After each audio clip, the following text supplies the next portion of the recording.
travel day. We're headed to Twin Cities to catch our flight to Florida for our cruise tomorrow.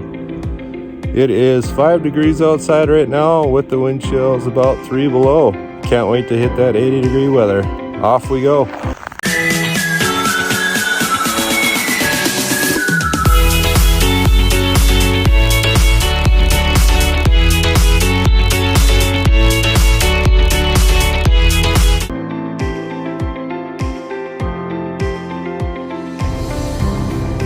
Cruise day 0 means travel day.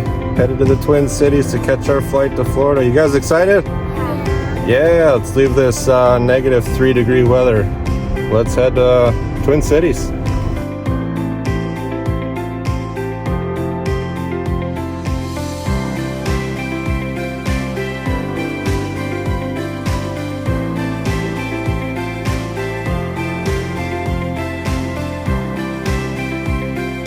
Now, just in case you happen to be traveling from Minnesota, my 9-year-old daughter Emma wanted to take the camera and give you guys a quick tour of the play area if you happen to be flying Sun Country. Typically, this play area is right across from the gates where you'll be departing from, so it works out kind of nice, especially in this case when our flights happen to be an hour or 2 hours delayed because of the weather. As we were being delayed in Minnesota, our amazing cruise friends that the wife and I met on a cruise in 2022 sent us a picture that they beat us to the hotel in Orlando. Boarding time! Boarding time! We're about an hour behind schedule, but we're going. Did my husband pay you? We're taking off. Still coming down out there. Got a couple inches of snow, but 14 different plows going. So we should be able to take off here in a little bit. Next stop, Orlando. The whole plane to ourselves. Yeah, right.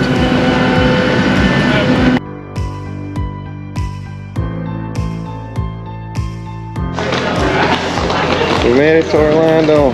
Only about 2 hours later than we were supposed to, but can't help the weather, I guess. At least we're here. Cruise day tomorrow. About 10 short hours. Now we're headed to baggage claim B. And after that, going to Avis to pick up the rental van and go to the hotel county.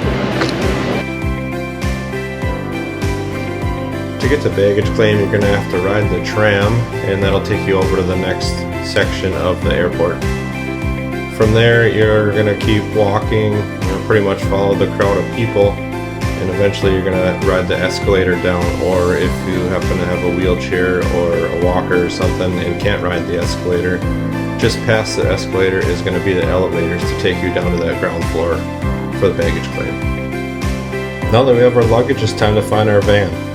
On the right there, you can see before you leave the airport, there's a bunch of rental counters, Hertz, Avis, Budget, etc. If you didn't pre-book anything or prepay for anything, you can go there and set up and get yourself a rental vehicle if they have any available. For us, I prepaid and we happen to be at Avis Preferred, so we just continue on this path and then walk across this crosswalk. Once you go across the crosswalk, you'll see there's an escalator, and just behind that escalator, like I said, if you need an elevator for any reason, you can take the elevator up as well. For us, we take the escalator up, and then we're going to take a left. And straight ahead here is Avis, Budget, and Payless. And there's a Avis Preferred counter if you need to talk to them. Otherwise, there is a board coming up here on the right. It should have your name with the spot number with the vehicle in it, and you can just head over and pick up your vehicle. Unfortunately for us, the 12-passenger vans, even though I prepaid and pre-booked, it was all gone. So they ended up making up for it and gave us 2 minivans, because we had 8 people with luggage that we were getting all the way to Cape Canaveral. We didn't get checked into the hotel until about after 1 a.m. So I took these pictures from off the internet. It was a pretty nice hotel. They had a nice outdoor pool, and they did have a breakfast option in the morning, which we took advantage of before heading off to the cruise terminal. I did record a quick room tour video for you if you want to see what the rooms look like. It was pretty nice. I would definitely stay here again.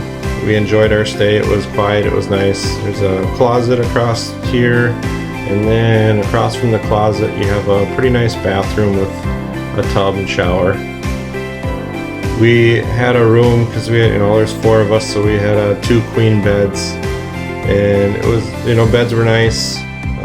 Underneath the TV there was a microwave and a fridge, and then in the other cabinet there's a little bit of shelving and some drawers if you happen to be there for a little bit and want to unpack. All in all, we would definitely stay here again, and I recommend it. Well, hope you guys enjoyed this little cruise travel day mess that we had going on. If you guys did, don't forget to like, comment, and subscribe if you haven't already to follow along on our 3rd annual family cruise vlog.